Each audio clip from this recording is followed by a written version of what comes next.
Dobar dan, dame i gospodo, pomaže Bog, braćo i sestre.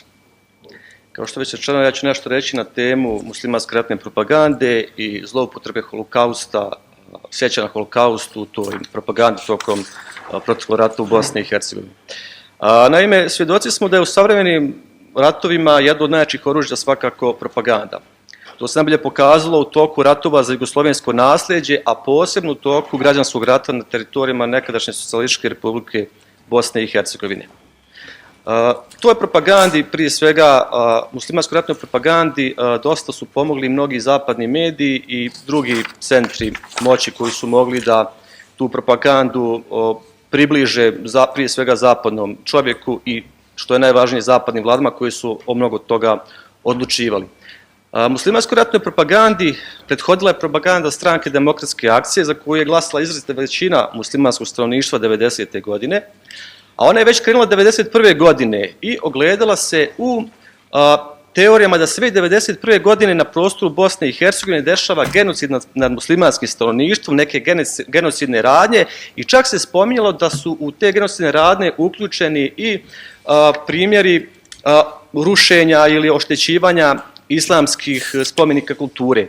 Sve to se radilo od 1991. godine kada ovdje nije bilo apsolutno nikakvih ratnih dejstava i u vrijeme kada muslimanski ekstremisti, mnogi od njih članovi Stranke demokratske akcije, ruše spomenik Ivi Andriću u Višegradu ili bistu Branku Ćopiću u Bosanskoj Krupi, tokom, dakle, prije ratnih, početka samog rata na prostoru Bosne i Hercegovine. Kada su ratna dešavanja počela, kada su krenula, dakle, tih prvih mjeseci, muslimanska ratna propaganda se odlučila da iskoristi sve što joj se pruža. Tako je ona krenula i sa zloupotrebom sjećanja na holokaust. Ja ću se konkretno, dakle, baviti samo područjem Prijedora, mada je bilo i na drugim dijelovima Bosne i Hercegovine. I oni su tvrdili, između ostalog, da su ti zločini koji se dešavaju nad muslimanskim pa i hrvatskim stanovništvom holokaust ili zločini koji neodoljivo podsjećaju na holokaust, pa su čak za neke opštine govorili da nesrpsko stanovništvo mora da nosi bijelu traku, kao što je slučaj sa Prijedorom, ili žutu traku, kao što je slučaj sa Mostarom, kada je došlo do sukoba između muslimanske i hrvatske strane, ali to je ubrzo zaboravljeno i trenutno je do današnjih dana u centru zbivanja je Prijedor. Pa prije nego što krenemo od 1992. godine, spomenuo bih jedan primjer koji se desio ove godine. Naime, nevladine organizacije koje i danas promovišu teoriju o genocidu u Prijedoru, holokaustu u Prijedoru, bijelim trakama u Prijedoru, promovisali su jedan snimak iz 1992. godine na kojem se vidi jedna muška osoba koja nosi bijelu traku oko ruke. I oni su to, dakle, uzeli kao neoboriv dokaz da je muslimansko stanovništvo bilo markirano bijelim trakama da bi kasnije završilo logor i da bi kasnije lakše bili likvidirani ili protjerani. Međutim, javio se sin toga čovjeka, on se zove Branko, taj čovjek, njegov sin se javio i rekao ime oca, da je to njegov otac i da je tad bio srpski rezervista, što se može i vidjeti po uniformi na tome snimku. Također, taj snimak je nastao prije 30. maja, odnosno prije vremena za koje muslimanska propaganda tvrdi da je naređeno muslimanskom i hrvatskom stanovništvu opštine Prijedor da nosi bijelu traku. Međutim, to nije bilo dovoljno i oni su ostali pri toj propagandi svoj, iako je, dakle, pokazano da nije tačno i da je čovjek srpski rezervista. Kad smo kod opštine Prijedor, moram da spomenem, da istaknem da je teritorija opštine Prijedor jedna od posljednjih teritorija u Bosni i Hercegovini koja je ušla otvoreno u ratni sukob. To je bilo krajem aprila 1992. godine, a svi znamo da su još od početka marta snage iz Hrvatske bile na teritoriji Bosne i Hercegovine, da tokom aprila bukvalno bukti rat u istočnoj Bosni, u Hercegovini, u Posavini, dešava se Sjekovac, dešavaju se strašni zločini na području Kupresa i tako dalje. Prijedor je još uvijek njegovo, ajde da tako kažemo, duh bratstva i jedinstva, još uvijek se pokušalo doći do nekog mirnog rješenja. Međutim, igrom slučaja, kada je muslimanska strana poslala depešu sa potpisom Alije Deli Mustafića, gdje se poziva muslimansko stanovništvo, prije svega muslimanski pripadnici policije, da krenu sa zaprečavanjem kasarni u kojima su se nalazili još uvijek ostaci Jugoslovenske narodne armije i da se krene sa otvorenim ratom na prostoru Bosne i Hercegovine, desilo se to da je ta depeša stigla u vrijeme kada je za tim aparatom bio policajac srpske nacionalnosti. I tako su Srbi uspjeli, dakle, u prvom redu srpski policajci, da dođu do saznanja da se priprema, dakle, oružani sukob i na području Prijedora i oni su odmah djelovali u ranim jutarnjim časovima 30. aprila, bez ispaljenog metka, bez žrtava, preuzeli kontrolu nad čitavom opštinom Prijedor, to jest nad gradskim središtem, i krenulo je neki dijalog sa muslimanskom i hrvatskom stranom koja je također imala svoje oružane snage koji su se nalazili u većinskim dijelovima Prijedora ili u okolnim hrvatskim muslimanskim selima. Naravno, oni su odmah poslije 30. aprila izašli sa barikadama i takvo stanje je ostalo ni tamo ni vamo, tako da kažem, do treće dekade mjeseca maja, kada muslimanska snaga, muslimanske paravojne snage odlučuju da pokušaju sa napadima preuzeti kontrolu nad opštinom Prijedor.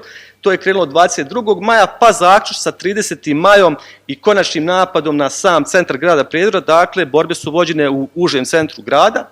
Srpska policija i vojska uspjela je da odbije taj napad i tada, nakon odbijenog napada, mi imamo na radiju Prijedoru proglas gdje se pozivaju svi stanovnici opštine Prijedor da na svoje kuće, stanove izvise komad bijelog platna kako bi se znalo da su oni lojalni građani, da se tu, dakle, ne kriju muslimanski ili hrvatski pripadnici vojnih formacija. Međutim, muslimanska propaganda je to odmah iskoristila da toj naredbi, tom proglasu doda i bijele trake. I oni do sad tvrde da je pored bijelih zastava, da je muslimansko i hrvatsko stanovništvo kad bi izašlo na ulicu moralo da nosi bijelu traku i to naravno upoređuju sa Jevrejima i Drugim svjetskim ratom i ovdje oni muslimane stavljaju kao nove Jevreje Evrope, a Srbe naravno kao nove naciste Evrope. Prvi članak koji je govorio o bijelim trakama u Prijedoru imamo već od 15. juna, donosi ga Sarajevsko oslobođenje gdje se kaže da u, kako oni kažu, logorima Omarska i Trnopolje četnici drže preko 10.000 ljudi i svi moraju do ruke da nose bijele trake. 22. juna, dakle sedmicu dana nakon toga, muslimanska vlada u Sarajevu je potpisala ugovor sa velikom lobističkom firmom Radver Fin, kako bi preko nje pokušala da dođe do zapadnih vlada, prije svega vlade Sjedinjenih Američkih Država, i da ih što više uvuče u dešavanja u Bosni i Hercegovini, naravno na svojoj strani. I nakon toga u zapadnim medijima kreću mnogi tekstovi na tu temu gdje se želi reći da se dešava novi holokaust na prostoru Bosne i Hercegovine. Pored medija i novinara sa zapada, u toj propagandi su izašli u susret, nažalost, i važni političari zapada toga vremena. Jedan od njih je, vjerujem mnogima poznat, Lord David Owen, koji je u to vrijeme bio kopredsjednik međunarodne konferencije u bivšoj Jugoslaviji i umjesto da radi na miru, to im je valjda bio zadatak, on se otvoreno stavio i 30. jula 1992. godine piše jedno otvoreno pismo koje su prenijeli britanski mediji i između ostalog on u tom pismu će napisati sljedeće. Pismo je bilo adresirano na tadašnjeg predsjednika vlade Velike Britanije. Posljednjih nekoliko dana svijet je čitao vjerodostojne izvještaje o tome da se stvaraju koncentracioni logori i da plombirani željeznički vagoni u kojima umiru deca prevoze muslimanske porodice.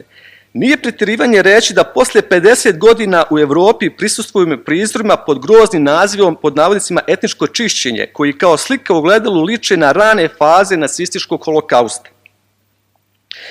Dakle, u to vrijeme, iako je bio kopredsjednik međunarodne konferencije o bivšoj Jugoslaviji, on je, dakle, otvoreno stao na muslimansku stranu, a to i potvrđuje, dakle, priznaje u svojoj knjizi pod nazivom Balkanska odiseja na kraju te knjige, kada kaže: što se tiče međunarodne konferencije o bivšoj Jugoslaviji, vjerujemo da će istorijske činjenice pokazati da smo bili najdosljedniji zaštitnici interesa bosanskih muslimana.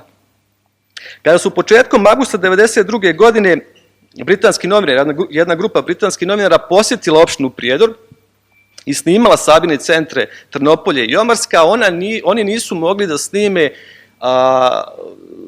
snimke na kojima bi bili navodni logoraši sa bijelim trakama, kao što je tvrdilo Sarajevsko oslobođenje. Dakle, vidjeli su da se ljudi tu nalaze i naravno svi znamo onaj snimak iza one žičane ograde koja nije bila oko navodnog logora Trnopolje, nego je bilo jedan ograđen prostor iz kojeg su oni snimali ljude i ta slika je otišla u svijet. Međutim, Iako oni u svojim tekstovima nisu tvrdili da ljudi nose bijele trake, da se tu dešava holokaust, mnogi mediji i organizacije su to iskoristile da proture, dakle, priču o holokaustu nad muslimanima i Hrvatima u Prijedoru, a jedna od organizacija, velikih svjetskih organizacija koja je to iskoristila, prije svega onaj snimak, svi znate onog mršavog čovjeka koji je iza te bodljikave žice, gospodin se zove Fikret Talić, još uvijek je živi i radi u okolini Prijedora.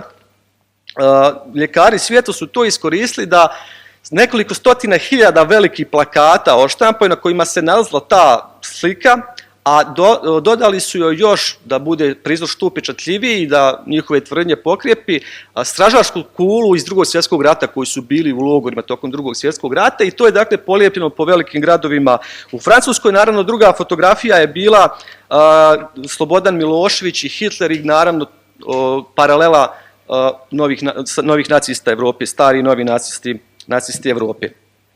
Također, čovjek koji je možda i najviše pisao o Prijedoru i navodnom genocidu i holokaustu, kako kad se ističe, na području tadašnje opštine Prijedor je, opet vjerujem svima poznati, novinar Roy Gutman.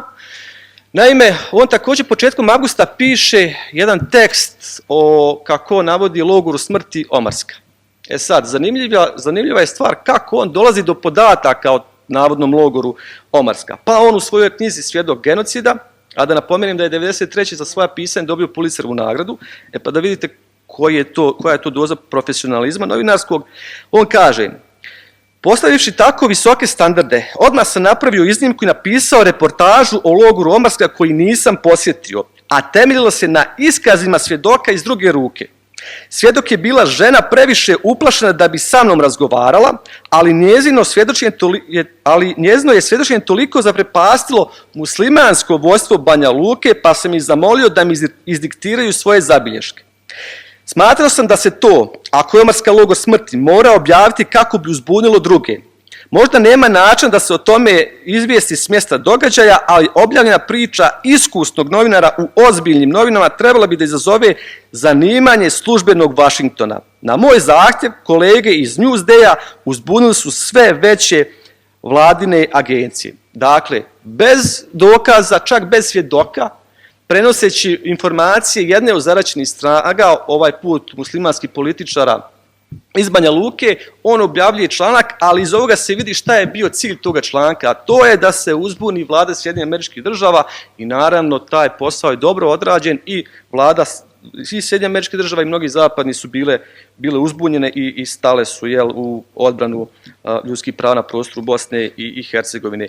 Kada smo kod izvora, spomenuli smo da je ovdje, dakle, muslimanski političari, kako navodi, su mu izdiktirali zabilješke. Jedan od glavnih ljudi koji je komunicirao s Roy Gutmanom 1992. 1993. godine jeste gospodin Muharrem Krzić, tada je bio predsjednik Stranke demokratske akcije u Banjoj Luci, i on je također napisao nakon rata svoju knjigu i govori o ovome slučaju sa Royom Gutmanom.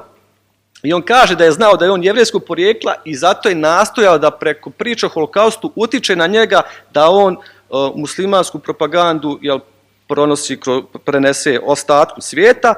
I Gutman je njega i posjetio 10. jula 1992. godine i Krzić piše u svojoj knjizi da je Gutman mogao da čuje od njega o scenama iz konclogora, eksterminaciji naroda, holokaustu. Krzić je također septembra 1992. godine uspio da preko pomenutog novinara uputi apel velikim jevrejskim organizacijama u svijetu, gdje se također govori o holokaustu, a evo jedan dio toga apela. Pa kaže se u apelu: zato se obraćam vama, sigurni da svojim utjecajem možete zaustaviti holokaust Bošnjaka i Hrvata na ovom području. Dalje se navode se izmišljeni uglavnom zločini.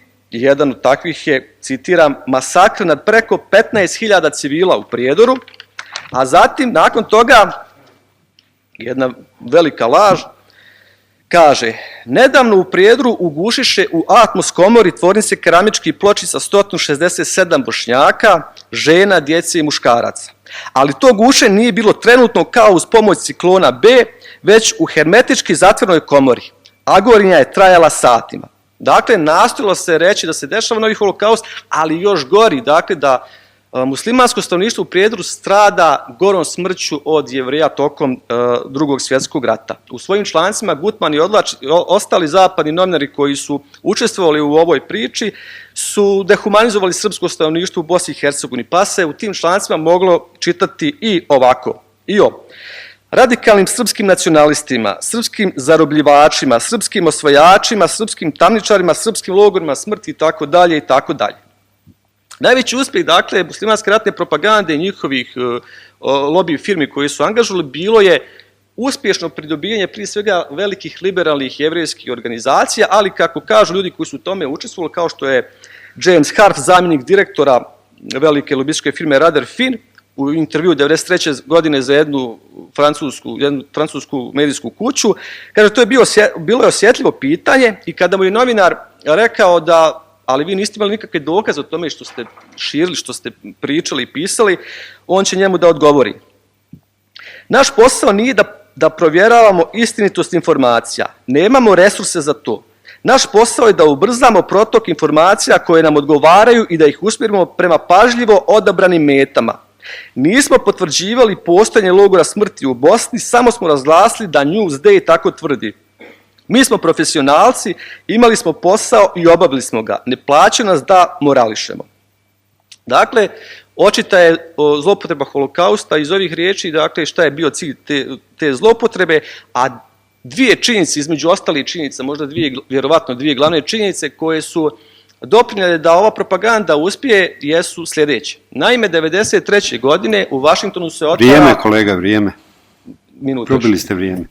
Minut još. Otvara se logor holokausta, muzej holokausta u Vašingtonu, kojeg otvara američka narodna administracija sa svojom naučnom zajednicom i naravno navršava se 50 godina od ustanka u Varšavskom getu, što je dakle doprinijelo toj propagandi. Nažalost, ona traje do danas, svakog 32. maja na ulicama Prijedora imate takozvani dan bijelih traka i pošto je vrijeme isteklo, samo još da apelujem, pošto ovdje sjedi dosta uticajnijih ljudi od mene, mislim da bi se naša naučna zajednica i naše institucije trebale pozabaviti trenutnim pitanjem propagande o genocidu i bijelim trakama u Prijedoru. Hvala lijepo i izvinjavam se na probijeno vremenu.